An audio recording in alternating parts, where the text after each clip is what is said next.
You don't like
Take one.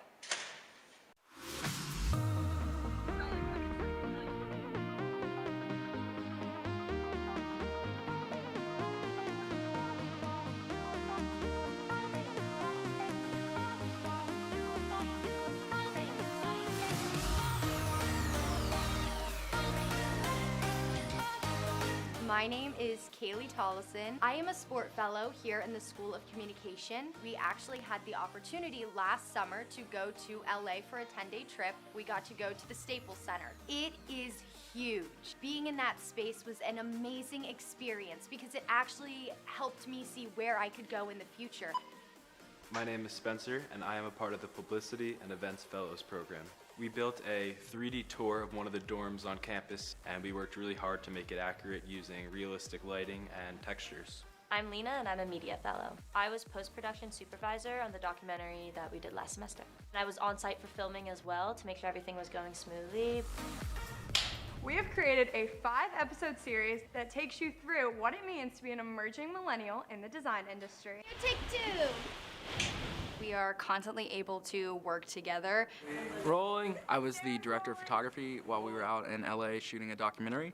We got to head out and explore Malibu together, and we were able to look for the perfect places that we wanted to film. She's out there with the GoPro hooked on the nose of her board. And then we have another underwater camera to get kind of a separate angle.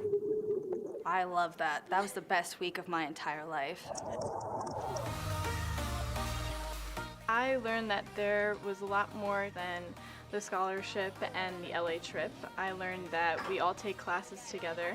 There are a lot more opportunities for us as freshmen to work with different professors on different projects. Through these fellows programs, you are able in the future to get a job out of it. It's not just here for you to talk to students now, but you're able to connect with students that have graduated.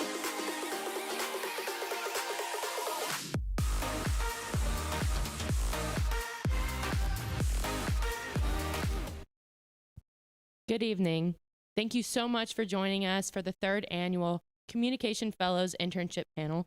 We are so excited for having you guys here tonight. If you're joining us here live in the Wilson Ballroom or at home on the live stream, thank you so much for taking this time out of your day for joining us here.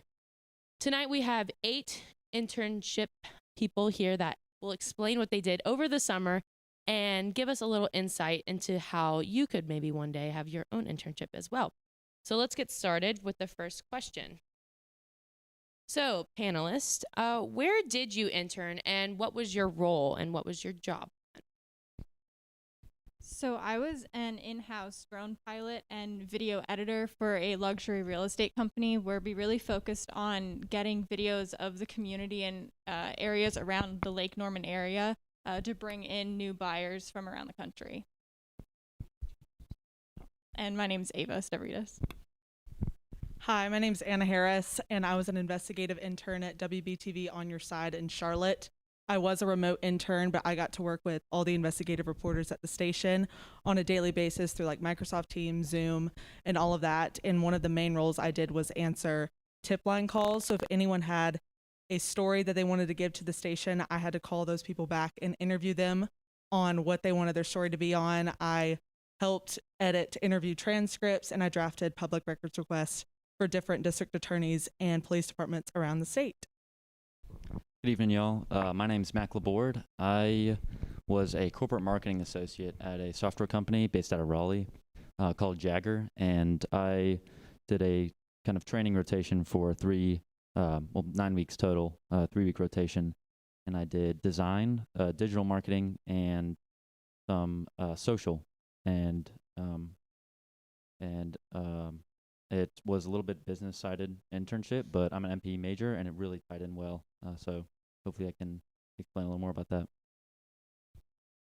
Hey everyone, my name is Emmy Beck Aiden. I interned as a producer this summer at WOUB Public Media. It's a PBS NPR affiliate in the Appalachian region, so a lot of southeastern Ohio and parts of West Virginia, Pennsylvania, Kentucky.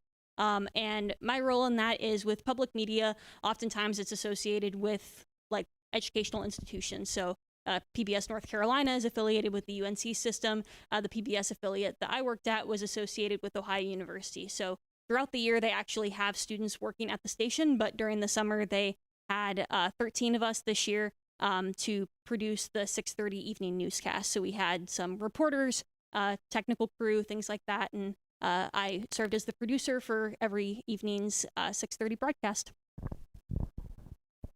Hi everyone, I'm Annie Borofsky, and I'm going to talk about a current opportunity that I have. I'm currently a property assistant at Wake Forest University working football game day operations through Learfield IMG.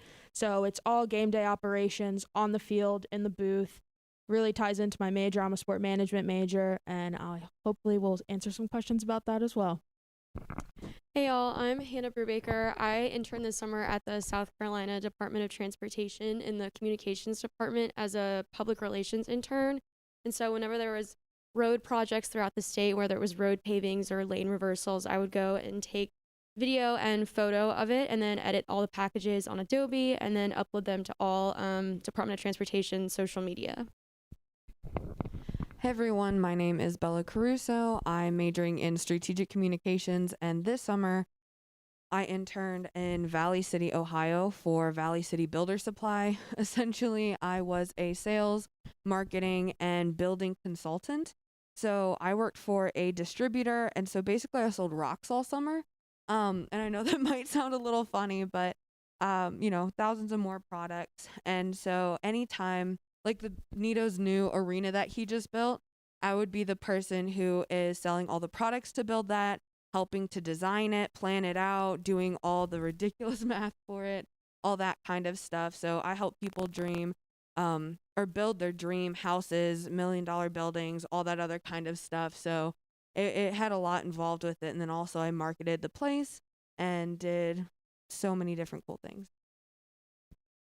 I'm Haley Haas, and I was an editing intern. I still am through October. An editing intern for a public health publication called The Plane, and there was a team of writers, and some of them were also interns, and so then after they wrote whatever their piece was on, it would pass on over to the editing team, and we would edit their articles for content and accuracy, and then take it onto the website, manage the website, set publishing schedules on there, and we were all kind of just a team of 5 interns managing that whole thing by ourselves because the adult who was in charge of it ended up quitting. So we got a little bit more experience than we were signed up for. And our second question for our panelists is, how did you go about finding your internship? And if you used High Point University resources and career and professional development, please share that. So I ended up applying for 60 plus internships all around the country and didn't hear back from basically any of them.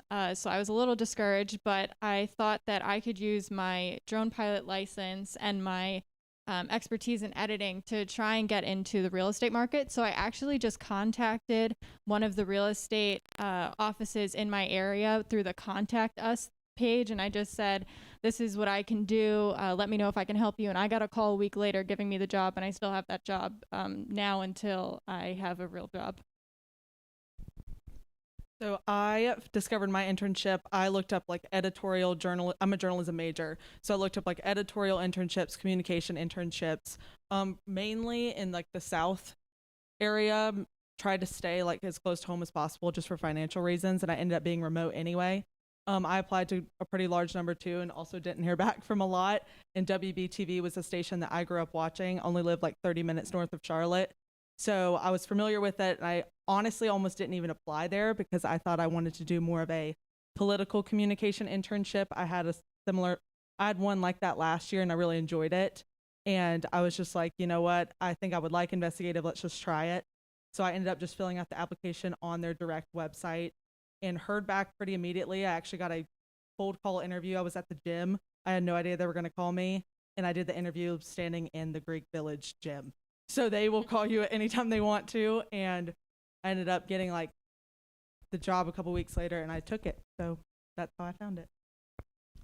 I, like a lot of anyone who really tried to apply for an internship over the pandemic, found it really hard to grab people's attention because a lot of companies didn't have the capacity to take in interns.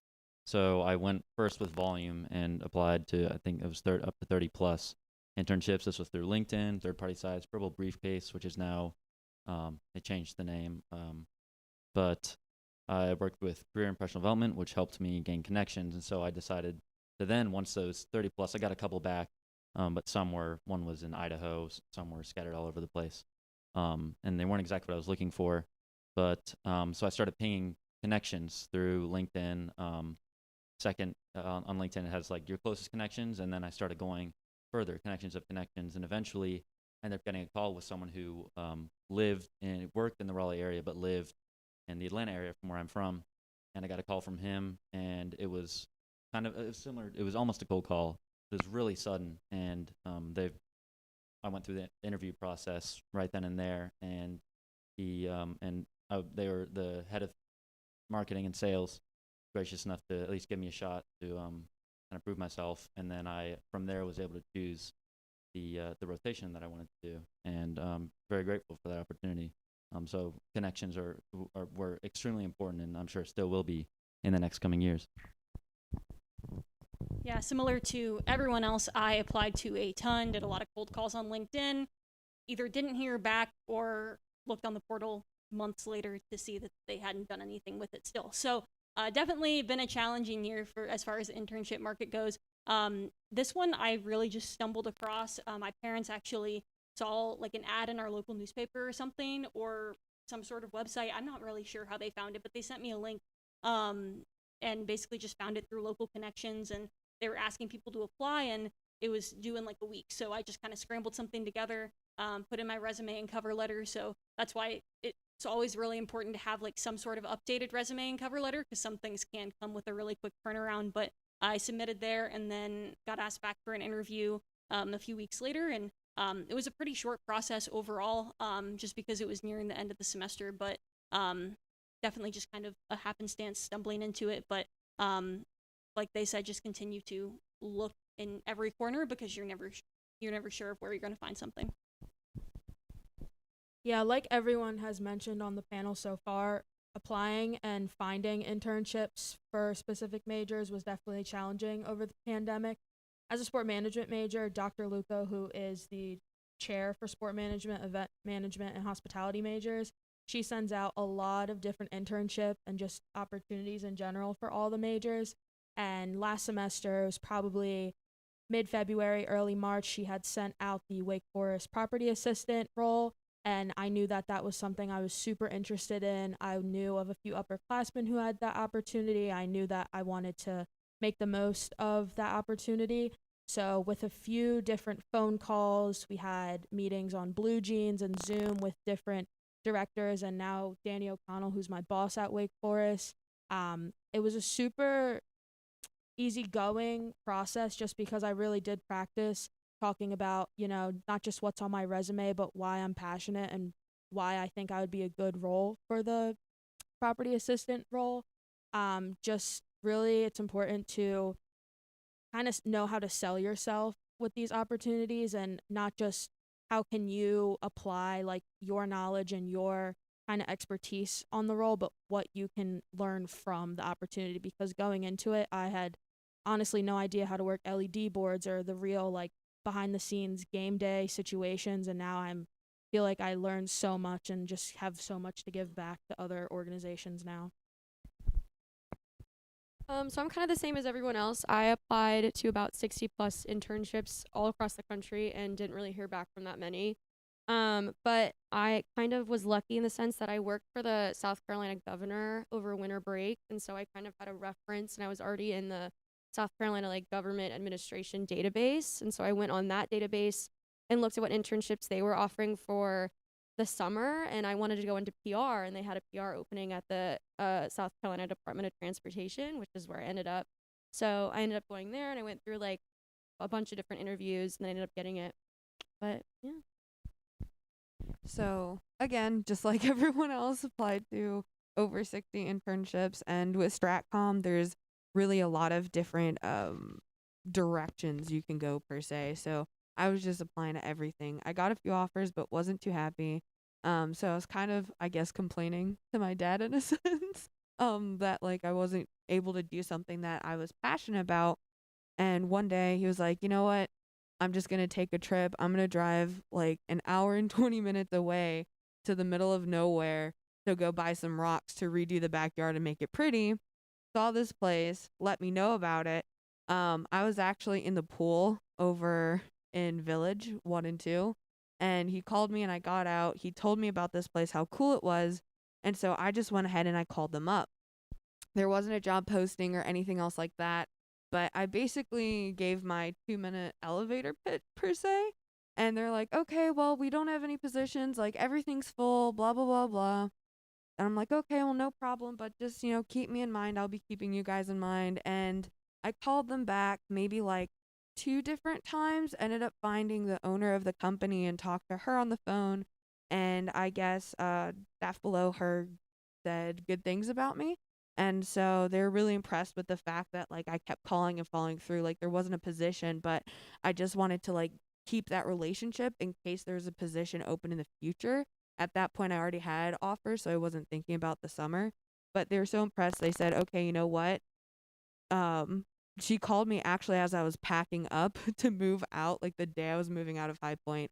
I talked to her on the phone for like an hour and 40 minutes, and she was just like, "Okay, when can you start?" And I was just like, "Well, I'm driving down today, so tomorrow." She was like, "Okay, cool." So that's how I ended up getting it. But I mean, it's like everyone has said, it's really difficult finding internships, especially during this time with in person versus remote and all that stuff.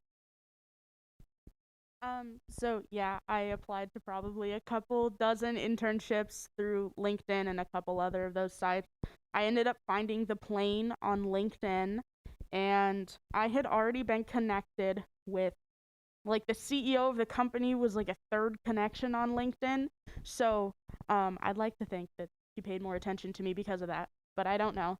And that was the only interview that I got, and it was my very first group interview. There was like 9 of us on the same Zoom call, which was a little bit nerve-wracking because she just throw a question out there and you're all like competing to answer it, which was scary, and you don't want to be rude and pushy, but also you're selling yourself.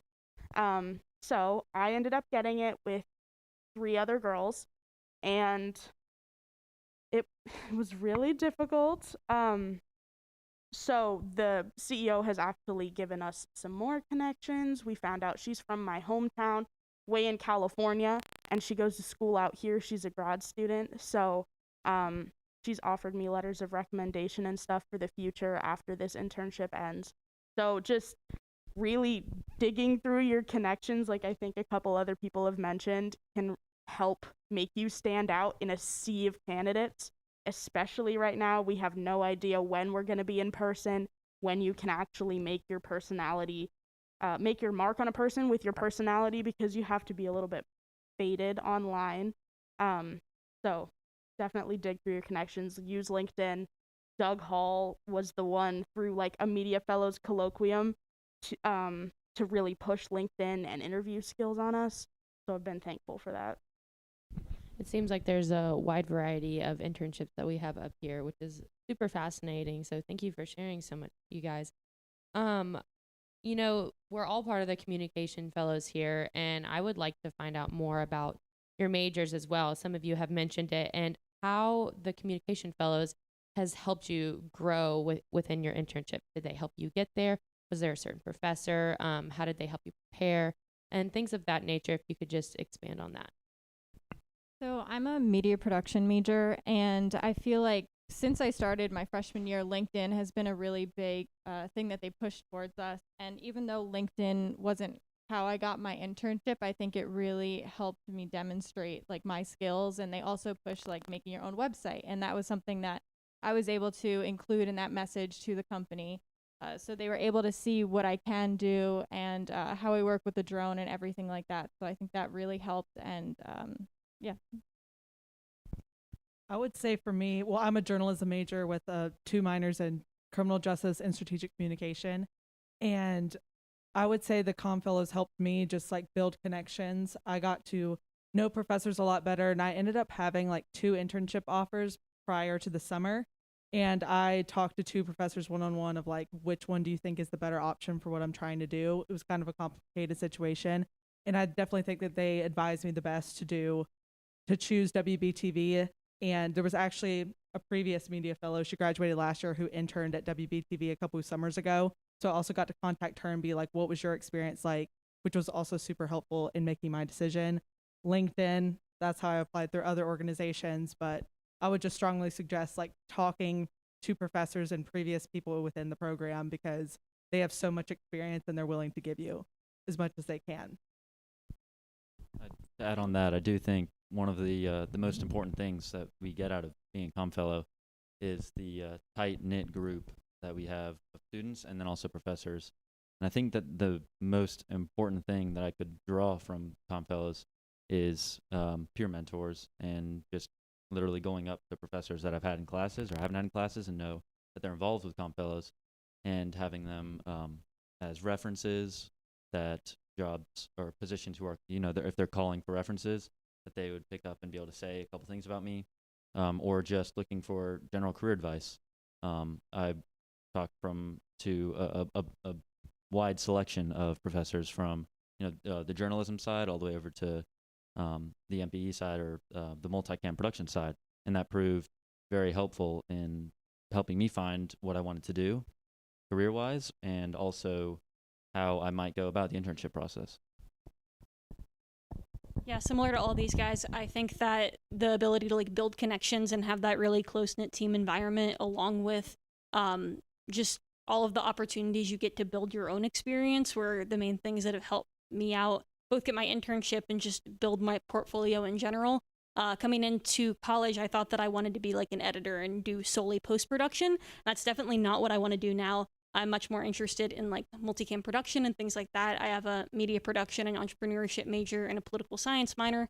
And coming in, having those professors, specifically Barry, Joe Michaels, who were there as mentors for me, would stay an hour after class to teach me stuff almost every class day, was really, really beneficial. And just being able to kind of translate those experiences and those professor mentorships into the experience that I had, like the practical experience, going with professors on shoots, on documentary or multicam shoots, or getting involved in clubs and having that tight-knit group of communication fellows who, you can count on to work on things. And for anyone who's a production-based major, the group of communication fellows that we have that are MPE, pop, journalism students, we're all like super willing to work together. And it's cool to have that group that you can automatically go to and have those connections already formed and have that baseline understanding of, we both really want to learn and we're both eager, so let's make something happen. So just taking advantage of all those connections to build up your experience, but also then hopefully those connections can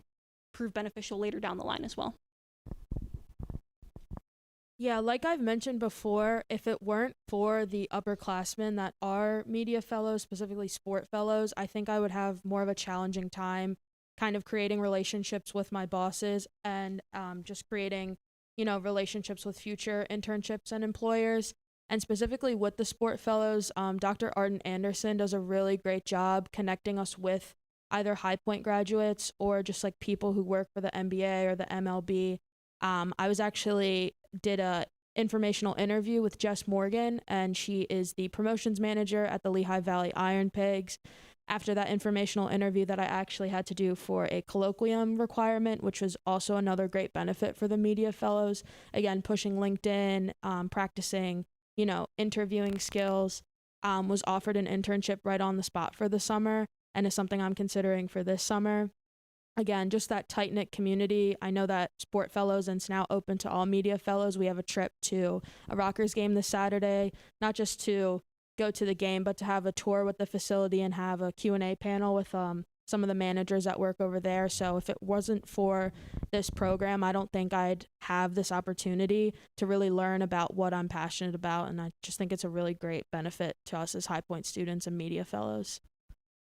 The main benefit for me as a comm fellow was definitely like learning the ins and outs of cameras. Like you're basically exposed and forced to learn video production, especially when you're a freshman. And since I'm a strat comm major, I feel like at other schools, or if I wasn't a comm fellow, I wouldn't have been exposed to that.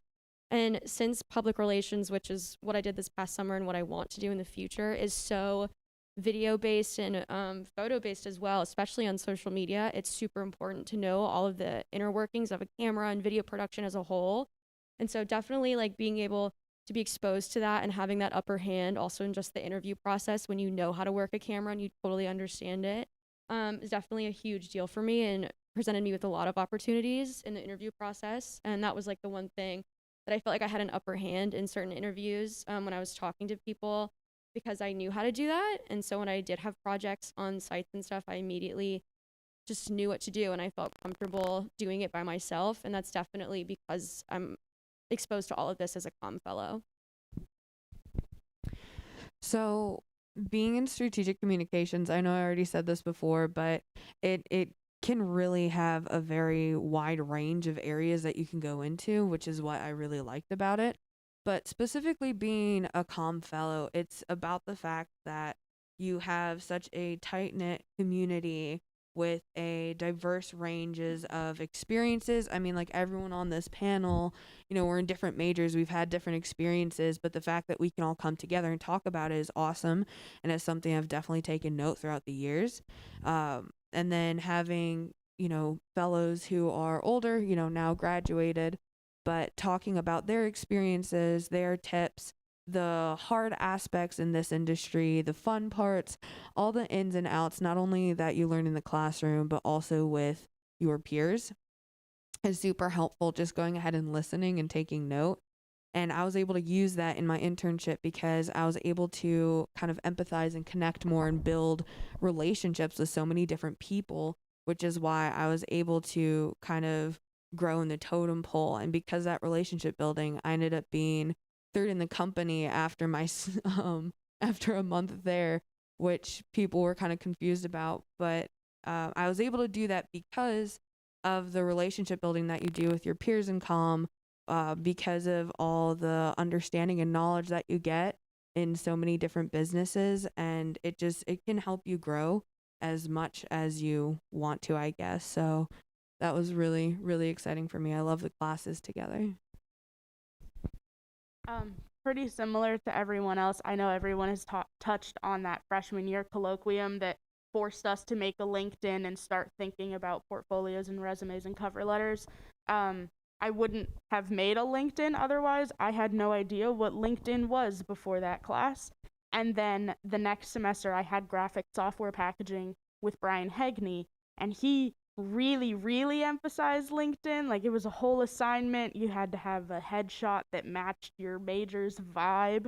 Like, he took it very seriously, and it stuck that in my brain that even just the appearance needs to match what you want to go into. You don't want, you know, if you're going into something more professional, the LinkedIn photo day pictures might be okay, but if you want to go into like sports or something, you might want something a little bit more informal than that, depending on what area you want to go into. So that always stuck with me. And then as a Stratcom major, you have to take that intro to public and professional writing class, and my professor took the cover letter and resume assignments really seriously. So I used those as like a test run because I was applying to internships at the time that I had that class. So that was really good to be able to, in kind of a sly way, get feedback from a professor when I couldn't have access to the Office of Career and Professional Development. I was super busy. So it was nice to be able to combine that with a class, and I know that a lot of professors tend to offer that same opportunity. Thank you all for sharing. We're going to ask you to be candid for a moment and share some of the challenging parts of your internship and what you guys feel like you learned from it. I think the hardest part for me was definitely the criticism that I got with a lot of my videos, and I'm sure everyone could agree that, you know, you put a lot of work into something, you hand it into your boss, and then they just rip it apart. And it's kind of the hardest thing to take, but it really allowed me to enhance my skills and make me more versatile because I was so used to editing like film-based things. So I wanted it to make sense. I wanted it to be cinematic, but their priority was showing off the houses and showing off like the best parts, even if the shot wasn't that great. So it was something else that I was able to add to my portfolio, and it just helped me grow like thicker skin because I was able to take that criticism and learn from it. I would say the most challenging part for me was I'm pretty guarded when it comes to like hearing personal stories, and I'm able to go to sleep at night and not lose sleep over it. But with interviewing so many people over the phone and having to hear stories that were very heartbreaking and very, I don't know, just like things that you didn't think that you would ever hear in your life. And then, you know, in the back of your head, like, am I going to be able to do something about this? Because even though this story is so real, if they're telling the truth, it might not make it to news. And at the end of the day, you had to be the one to decide with what was newsworthy and what was crucial for the public to know. And it's not what everyone tells you.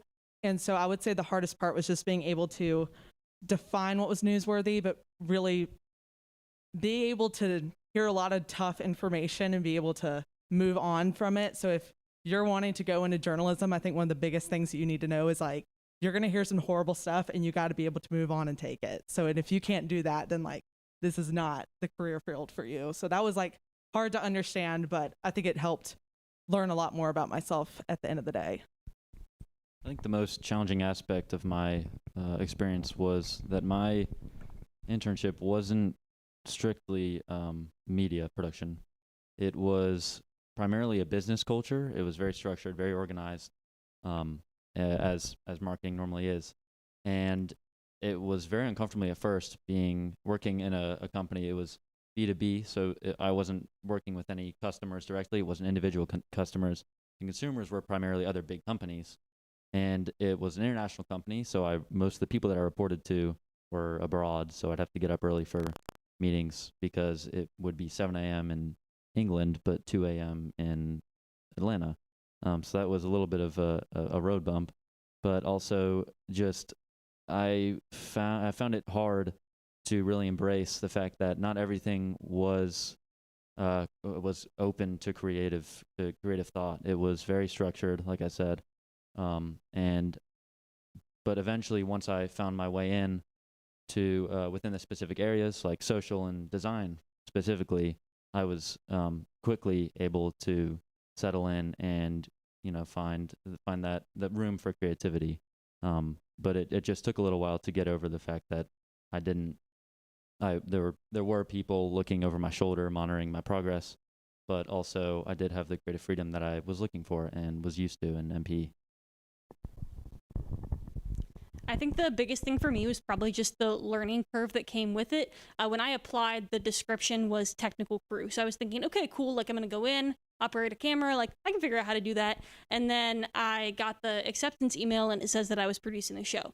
And I had no idea, like I hadn't watched these newscasts before in the way that they are typically done. I hadn't known what software they use. So there was a lot of unknowns kind of walking into the first day.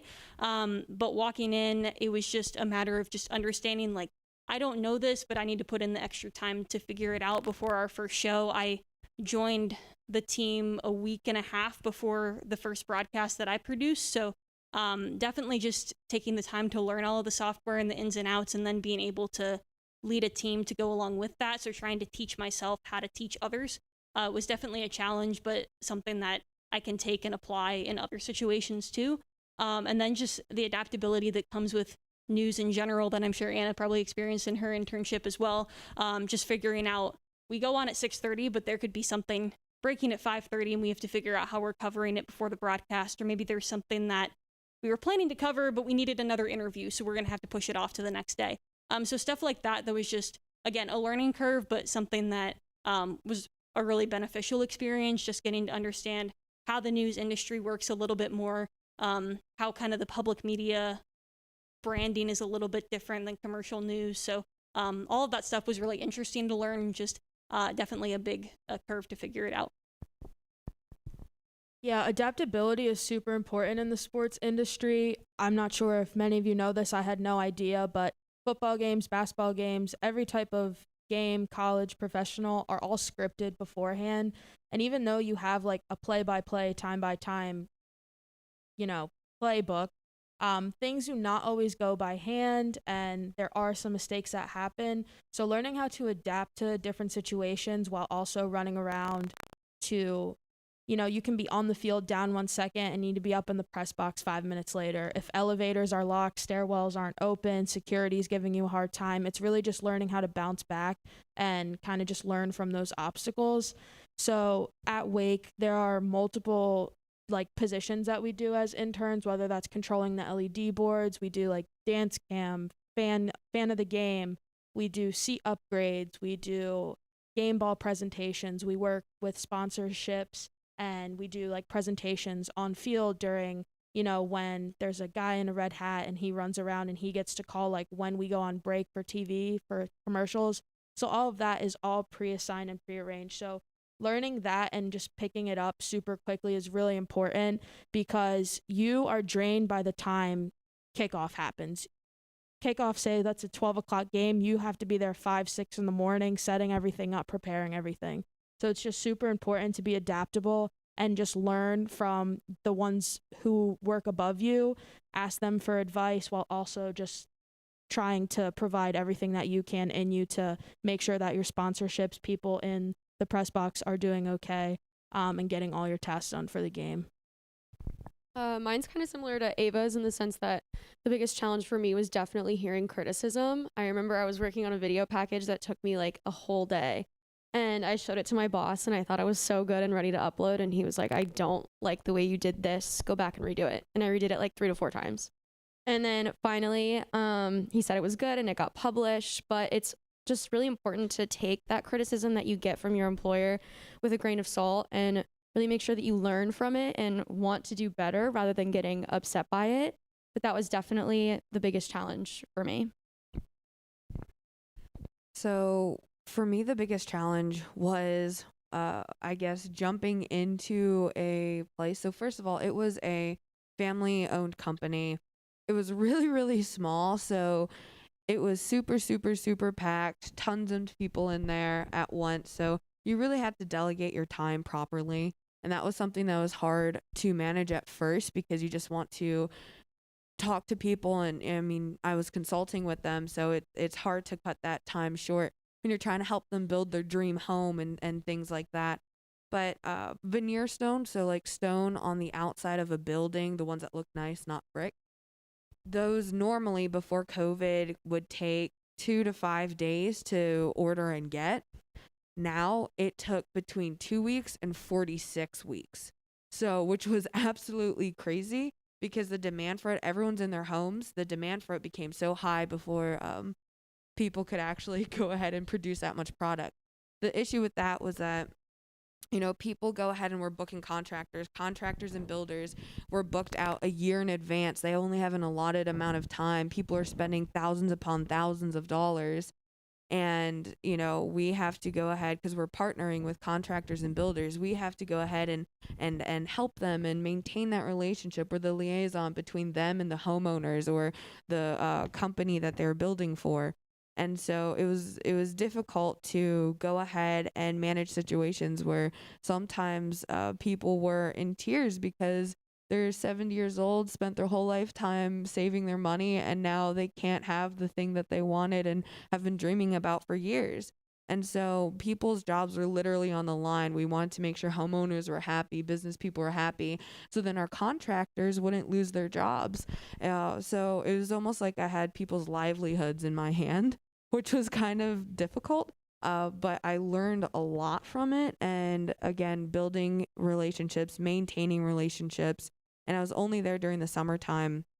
And with those crazy lead times that I told you about, up to 46 weeks, you know, it's very hard to close a deal and keep that when you're only talking to people for 3 months. So I had to open deals and close them within that time frame while not breaking people's bank accounts, keeping other people having a job. And it was just a lot to handle. So I think growing up is definitely what happened, which I think all of us will get when we really get our hands into an eventful internship or a full-time job upon graduation. But that was definitely something that was hard, but I was able to overcome because of different things I've learned within communication from the fellows.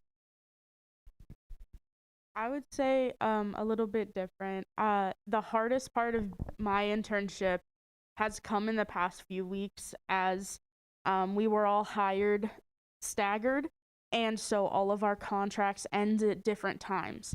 So we're losing writers, losing editors, and our bosses are starting to get on us about editors, why isn't stuff being published on the website? We used to have at least one article for every weekday, and now we can barely scrape up to a week. Last week, nothing got published. So being a part of the editing team, we can't function unless the writing team does anything, who can't function unless the website team does anything. So it's been really hard receiving the criticism for stuff that is in a lot of ways out of your control and being able to kind of talk back and defend yourselves, because our bosses might not understand that that's what's going on. They just see from our end we look like we're not being productive. So learning to grow up and come out of childhood where you're just taking what adults tell you and being like, okay, I'll just get it done, to having to now be an adult as well and fight back when you know that something is out of your control or you know that something isn't your fault has been a huge learning experience for me. So I will definitely take that into classes and into jobs after graduation. Thank you, panelists, for sharing. It seems as though that your biggest challenges are probably your biggest learning lessons as well. So that is great. And thank you for sharing for everybody. I think we can all take away a part of that as well. So to wrap up this part of the panel, we would like to keep it light. So what was your biggest takeaway or your favorite memory from your intern? Something that you will always cherish or always keep in the back of your mind for future jobs? So we had an end of the year party with all of the real estate agents and clients in the area, and my whole family was invited along with myself, and they said that they had a gift for me, and I thought, oh, okay, that's cute. Like, they all signed a card. Like, I didn't think anything of it. I stood in the front, and then 3 people come in with handfuls full of stuff. And it turns out they bought me a brand new drone that cost more than I made that summer. So that was a really big deal for me. And I like the look on my face. I was just so surprised that they went out of their way to do this. And they said, no strings attached. We believe in what you can do, and we wanted to invest in you. So that was a really amazing thing. And it really showed how gracious the people were that I worked for. And it was just a great opportunity. And I will continue to work with them throughout the year. Well, I didn't get a drone, but my experience was really, it's a huge learning experience, and it was awesome. I would say that one of my favorite parts of the summer was that there was this huge breaking news story. Myers Park High School, which is located in Charlotte, North Carolina, there was 6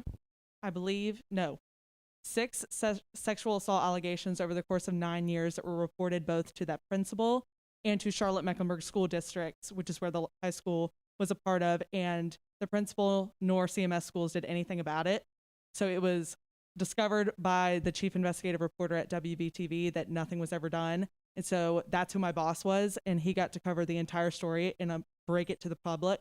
And my involvement with that was that I got to edit the interview transcript. So I got to watch all of the interviews with all the victims and the superintendent and all this stuff before they were ever aired on TV, and make sure that the transcript aligned with what the video was saying. And it was super, super cool just to like, the story was nuts. And I was also familiar with the high school too. It was one of my rival high schools growing up. So it hit very close to home, and being able to make a big, although I wasn't like the front runner of that entire story, I got to be involved with it. And I think it made me realize like how passionate I am about journalism and how much I want to help the community and uncover corruption and wrongdoing within the public. And I think I'm really glad that this summer worked out the way that it did, and that I chose to do this investigative journalism internship, because I now know that this is what I want to do and what I'm passionate about. So if you're offered multiple things and you're not sure what to go for, like, trust your gut and get others' opinion if you want to, and like, it could end up being the best experience that you have. So I will say that that was my biggest takeaway and what my favorite part was.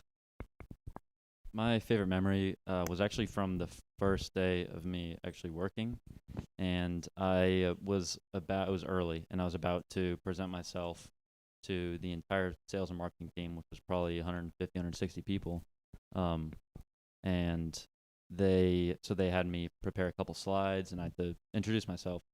And I was scared out of my wits because I thought everyone was gonna be stone faced and judging me and looking at me and wondering who the heck I was. Until I got in, and there were probably already 50 other people in there. It was 5 minutes before the call time. It was a Teams call, and people were shoving their cats in the cameras and sending awful memes in the chat, and it set the tone for me the rest of the 9 weeks. The people that I was working with, and it was really just a great bunch. And I had assumed, I had the presumption that everything was just going to be by the book, black and white, wasn't going to be any fun. But I guess my biggest takeaway was just to keep an open mind. You had told me a couple years ago that I'd be working in marketing and that would some way integrate into my major, I would tell you crazy, but I had one of the most influential and best experiences of my life over the summer. When you said shoving cats in the camera, I didn't realize it was virtual that, and I was really confused. I think the biggest, or my favorite part of it was getting to work in my hometown and like being able to tell the stories of my hometown. Freshman year coming in, when I thought internship, I associated that automatically in like New York, LA, a big city.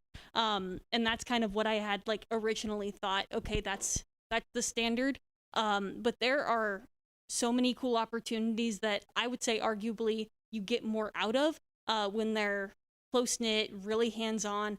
I was excited to have an in-person internship, but either way, it was really cool to be able to work with such a tight-knit group and be able to have that experience of being born and raised in the town that the affiliate was based in, to kind of have that knowledge and being able to suggest things like, hey, maybe we should look at this, maybe we should look at that, and being able to kind of share those ideas and figure out a way to really create the show that's engaging for the viewers of my region. And having that background of being from there, I thought was definitely an advantage. And it was also cool to be able, I remember I was in the control room one night and our sports reporter did a package on, we have a minor league affiliate team, and he did a package on them doing like a clinic for younger kids. And I was looking in the control room and I was watching the package. It was the first time I'd watched it all the way through with all the clips put together. And I saw like a kid that I grew up with and like knew super well. And I was like, oh my gosh, that's Marley. And just little things like that, being able to share those stories, they were really cool moments. I think the most rewarding part about being a property assistant at Wake is seeing all the families that we work with super happy when we upgrade their seats, when we have on-field presentations. 2 games ago, this was the 9/11 game versus Norfolk State. We had the president of Lowe's Foods, which is like a southern kind of food service. He's one of our big sponsors, and we had an on-game presentation. It was him, his wife, his 3 kids, and there was an incident where like they didn't have masks, and I had to go run down back behind the tunnel, which is pretty cool, like where the home and guest team run out of. So I would never have that opportunity if I wasn't a property assistant. So it's just seeing all the behind the scenes framework of that and the small little additions of helping out these families, and again just seeing their like smiling faces when they get their gift was a cooler bag with a speaker built into it. So it's just like small things like that, and knowing that I, helped display that. And even though I'm not behind the camera when they're doing that, it's really just the behind the scenes work. I think it really pays off just seeing families and vendors that we work with directly and just knowing that they had a positive experience at Wake. My favorite memory from this past summer was definitely when I was the head photographer for a major project at the SCDOT does, which is hurricane lane reversal drills. And obviously, since it's South Carolina, hurricane season is a big deal. And when they have to evacuate the low country, they reverse the whole highway. And so they do, obviously, drills for it to make sure that they're prepared. And it was a whole day event. And I took photos on the side of the highway as cars were going past me. And I uploaded them to all social media pages, and they were shared a lot. And actually, the head of the Federal Highway Commission and someone at the United States Department of Transportation reshared my photos on their account, which was really cool and definitely rewarding that my photos were being used on such a big platform. So my favorite memory is essentially there was this man, he was coming in and he was working for a contracting business, and he was just the truck driver. All he needed to do was get products from A to B. That was it. And there was this huge, very, very important job. And half the products weren't there because the manufacturer wasn't able to keep up and bring the product in. So there were tons of issues, but the thing is, he was completely deaf. So he was a 60-year-old deaf man who was trying to communicate with these people who didn't know. And I had taken one American Sign Language class here at High Point, and it was really cool because I look over in the corner and there's this person just like trying to shouting but not really making noise, using their arms, grabbing products off of the wall. And I talked to my coworker, and they'd worked with him for an hour and 20 minutes. But I went over there and I was like, okay, calm down. Like, I got this. And I just talked to him and was, listening to his like problems or challenges. And then I went ahead and I addressed the situation. And it took a little while because, again, I only took one class. So I'm not fluent per se, but I know enough to get by. And so it was really cool being able to use that in the workforce, completely unexpected. But he came in and he would only work with me, which was so cool. And then other people, clientele who's just there and saw, ended up seeing how I handled the situation and worked with him. And so then they came in, and even though they were working with other people, they would come in and specifically ask and request to work with me, which was really nice. And at the end of the year, I ended up seeing, people would drive in an hour just to show me how the projects ended up finishing, because I had like poured so much time and energy and effort and care into them and their situation. And so it was really rewarding to see how even when you do the little things, even if it's inconvenient for you, people end up noticing, they take note, and it's just really rewarding to see how people will go ahead and do things for you then without even asking, which is awesome. My favorite thing would be kind of a collection of memories. All of us editors had a favorite author, and her contract ended last week, so we're all kind of bummed. And I always, on our little sign-up sheet of authors would pitch ideas and then an editor would sign up, I would always time it so that I could snag her articles if possible, because I always wanted to do hers. And she would write about the most random stuff, so I would get to learn about the most random stuff because I'd have to research the topic to be able to edit her for accuracy. So I ended up learning the economic value of bees as a whole population in North America, which is up to a couple trillion, by the way, if you ever wanted to know that. Or she did a whole series on the development of mental asylums and how they shifted according to like dominant religions and political powers, and just really random facts that I have now. And all of us editors would kind of joke about, and we still text in like little Slack private chats about, remember this fun fact? So I think those little weird tidbits will stick with me. Thank you, panelists, for sharing. It sounds like some great stories and some great times to be had at your jobs this summer. So now we want to open up the floor for anybody that might have any type of questions that they might want to ask our panelists, just to get a little bit more insight. It can be super broad, or it can be individualized. So please just raise your hand, stand up. Anybody have any questions? Anything at all. Could be what your favorite color is. Go ahead, Stan.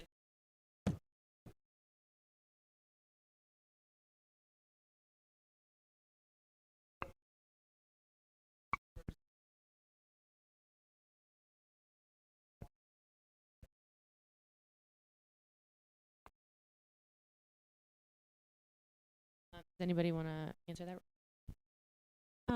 I have my pilot's license, but I wouldn't say it's my favorite thing to do. So when I told them that it was one of my abilities, I kind of regretted it at times because they wanted me to go in areas that had a lot of trees and all that stuff, and I kind of panic when it's up there because that's a lot of money in the air. So it was only those moments where I was like, this probably wasn't the best choice for me, but it worked out. And if those online who couldn't hear the question, it was like, did you ever have a moment where you didn't want to do this anymore? I would say that I didn't really have that during the internship. I would say before it started, I really did not want to have a remote internship, and I wanted to honestly leave home. That was like one of the biggest things that I wanted, because last summer I stayed in Charlotte, local to home, and I ended up staying home remotely. So I thought that being remote would give me a huge setback, but I was very fortunate to be under a boss and multiple investigative reporters that wanted me to learn as much as possible, even remotely. So I would definitely say, like, get to know the company and get to know their reputation before accepting an offer, and know what it's like from other interns who've had experience there too. So I would say that that was like the only moment where I thought I wasn't going to do it. But like once I got into it, I was like, this is for sure what I should be doing. So again, I sold a lot of different products, but one of the things is we had a giant, I mean, like half the size of this campus, but a yard filled with actual legitimate rocks and boulders and things like that. And one of the yard guys had gotten hurt.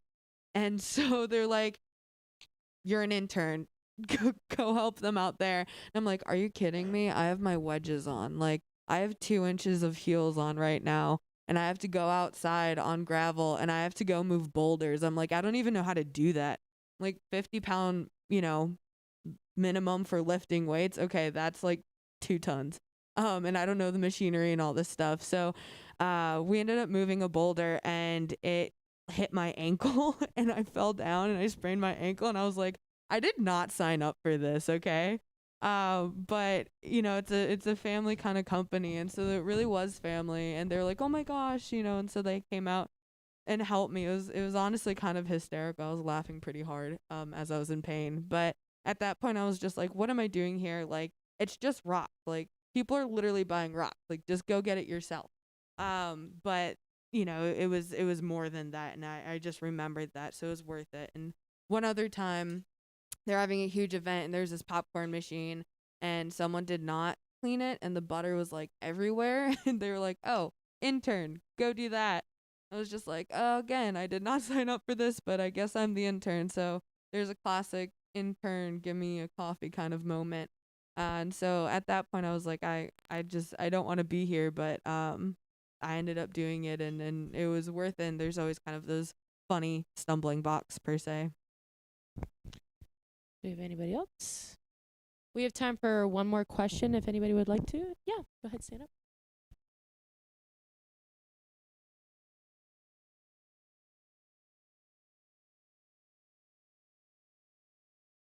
So for everybody that didn't hear, she said she is a sophomore and she would like to know from the panelists if it's worth it to get an internship now or maybe wait until she is an upperclassman. I'd say definitely apply. I mean, I think even if you're a first year and going into your sophomore year next summer, just apply and see where it goes. There's no harm in applying and just reaching out and making those connections. Like a lot of these guys up here said, like, connections are everything, and even reaching out on LinkedIn and seeing if somebody, they might not have an opening now, but they might remember you later.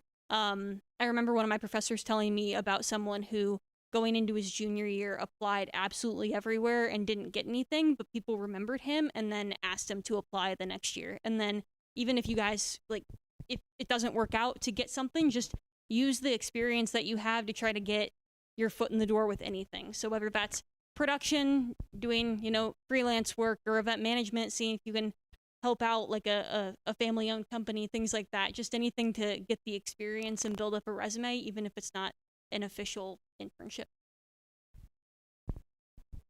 Yeah, I'm also currently a sophomore, so I started looking at internships second semester freshman year just because I know how important they are to, create a background and honestly just see if you're passionate about what you want to do and exactly what you want to do within your major.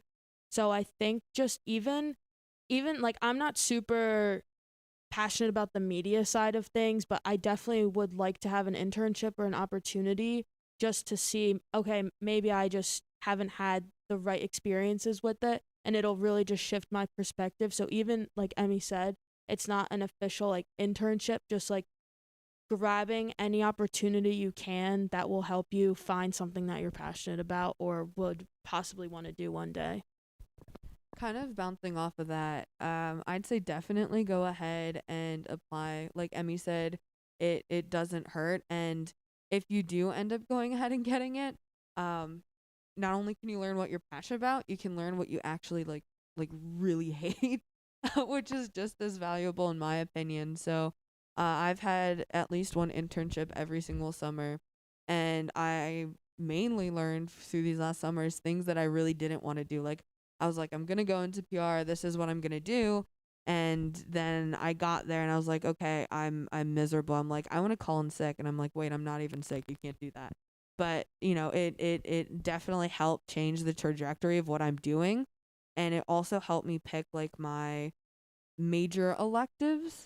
So, I would have taken things that are more towards like journalism and things that could help with writing skills and things like that for PR. But then I had a PR internship and I said, oh my gosh, I hate this. I can't do that. So then it actually ended up changing what I minored in and a whole bunch of different things. So yes, you can definitely find what you're passionate about 100%.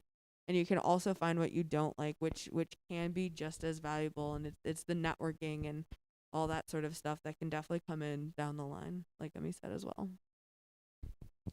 That concludes our internship panel for tonight. We just want to thank our panelists for taking the time to chat with all of you, and thank you all for coming out. If you have any other questions, you can follow up with them, and make sure you're following the Communication Fellows on social media. Thank you so much, guys. Have a great night.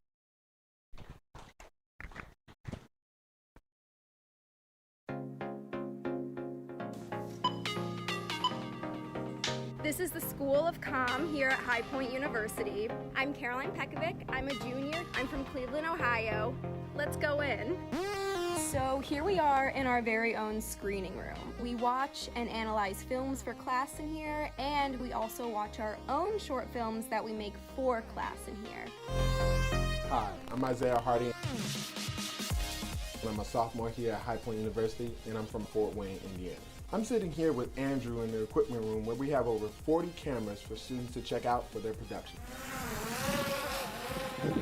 We have 15 new drones for our drone certification class where you can learn to become a drone pilot. We've got editing stations all over the building where students can come and work on their projects. Hi, I'm Erica Rooney and I'm from Long Island, New York. This is Studio A, our 4-camera news set. We produce news and sports every week. This is Studio B, where this happens. And go. Students are the crew and the talent. Ready to take 2. I'm Andrew Macbeth, and I'm from Wakefield, Massachusetts. I'm the social media lead for the esports team. This is the esports arena, where our teams practice and compete against other schools. You have to be some level of crazy to come up with an entire magical world about wizards. Hi, I'm Deandra Williams. I'm from Newburgh, New York, and behind me is the podcasting studio. It was my friend. Upsettingly slow. That's true. When students want to record a podcast, they come here. I'm Kayla. I'm from South Jersey, and here we are at the Beacon Lab. We do user experience research using eye tracking, biometrics, and facial coding, and we get to wear this. I'm Charlotte Booker, and I'm from Raleigh, North Carolina. This room behind me is the Game Lab. The Game Lab is right across from the esports arena. It's really exciting because you get to be with a lot of people who have the same interests and are very inspired and passionate. Are you still a computer science minor? It gives you a chance to apply everything that you've learned. Yeah. That's what market segmentation is. We have all these people that are totally different, but we're going to examine this group. So I really want you to give me your best effort. All of our equipment, classrooms, faculty offices in the same building.